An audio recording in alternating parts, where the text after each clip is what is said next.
চরমোনাই ইসলামী আন্দোলন বাংলাদেশ হক নাকি বাতিল, এটা নিয়ে যা বললেন প্রখ্যাত আলেমে দ্বীন দারুল উলুম মঈনুল ইসলাম হাটহাজারী মাদ্রাসার সাবেক মুহাদ্দিস হযরতুল আল্লামা মাওলানা আজিজুল হক আল মাদানী।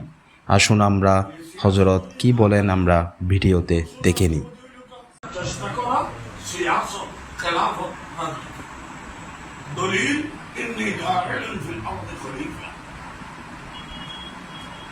ইন্নী জাইলুন ফিল আরদি খলিফা। নিজে মানার নাম ইবাদত, আহ্বান করার নাম দাওয়াত, প্রতিষ্ঠিত করার নাম সিয়াসত। এই সিয়াসত যদি না থাকে, রসুল রাষ্ট্রপতি হইল কা, আবু বকর ওমর ওসমান আলী রাষ্ট্রপতি হইল কা, বলে আমি বিশ্বাস করি না। তাহলে তো তুমি বেঈমান, তুমি ইমানদার গেলে বিশ্বাস করা লাগবে। ওনাদের জন্য যায় সব, আমাদের জন্য হারাম হবে কেন? ফরজ ফরজ ফরজ আমার বৃত্তি রাখতে হবে ইসলাম আগে, বৃত্তি রাখতে হবে, বৃত্তি রাখতে হবে ইসলাম আগে না রাজনীতি আগে? ওদের সাথে আমার ঝগড়া কি?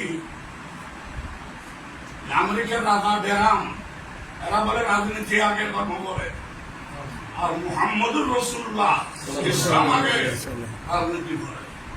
প্রাথমিক ভাবে তুমি নিজে বিয়স্তি হও ইবাদত, খবর পাইতে বিয়স্তি হওয়ার দাওয়াত দাও, দাওয়াত এরপরে সমাজে প্রতিষ্ঠিত করো দাওয়াত, রাজনীতি কোরআন আছে। হুজুর হইলে রাজনীতি করতে পারবে না। সত্যিকারের একটা ইসলামী দল, আমি ফেরেশতা বলতেছি না, মাসুম বলতেছি না, তুলনামূলক সবার চেয়ে ইসলামী আন্দোলন হক। আলহামদুলিল্লাহ। আপনাদের এই মেহনতটা ইনশাআল্লাহ ইবাদত হিসেবে কবুল হবে।